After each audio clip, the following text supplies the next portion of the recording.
Pila na lang po tayo mga kagulong at dito na nga tayo sa ating terminal dito sa Pasay. Tinatras ko ang bus natin para po tayo pumunta na sa ating slot at muli na namang pumila at alam nyo na, biyahe tayo mga kagulong. Unang-una, kasi ngayon napakaganda ng pasahero natin pauwi. Pero yung pagpunta doon talagang pahirapan ng pasahero natin dahil nasa probinsya ang ating mga pasahero. Ayan at umatras nga ako at pumasok naman yung 3404 na Silipunog, biyaheng Dagupan. Habang inatras ko itong bus natin na dito sa slot para pumila. At yun nga, pag atras pa lang natin, meron na agad tayong pasahero na sumakay. Kasi ang sinusundan natin ay Cisco. Kaya po may naiwan na 3 pabulinaw. Yan po ang kauna-una nating pasero ngayong araw na to. Good morning mga kagulong. Nandito na tayo sa Pasay. Update lang po tayo. Ang oras po ngayon 12:04 ng tanghali. 12:04 ng tanghali at Sunday. Tahimik ang ating terminal ngayon mga kagulong. Tahimik ang terminal natin.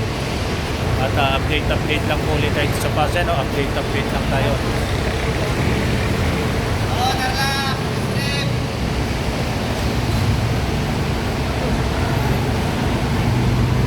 Wala mga itong mga nakatambay na to, ang palagay ko nito yung Bayagapan. Kasi ang nakapila dito is si Tex. Ayan po, Tarlac.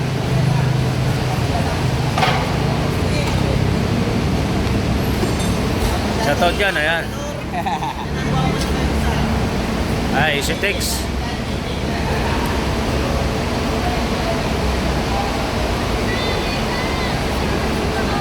San Clemente.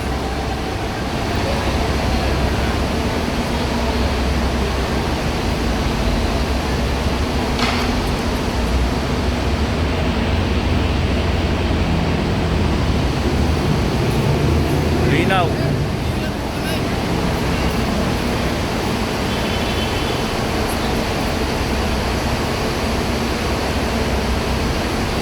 Manawag, San Fabian, San Carlos, Dagupan, yung nasa dulo mga kagulong.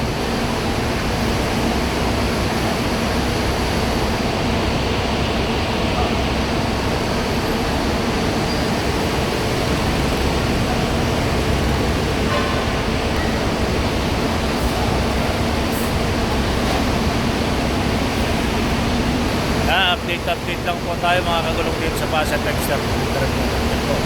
Alis po ang oras po ng alis natin dito ay 12:30 no? 12:30 tayo dito mamaya. Sige po at kagapay sa masayang paglalakbay. 5 star, may malasakit. Magandang tanghali po sa inyo.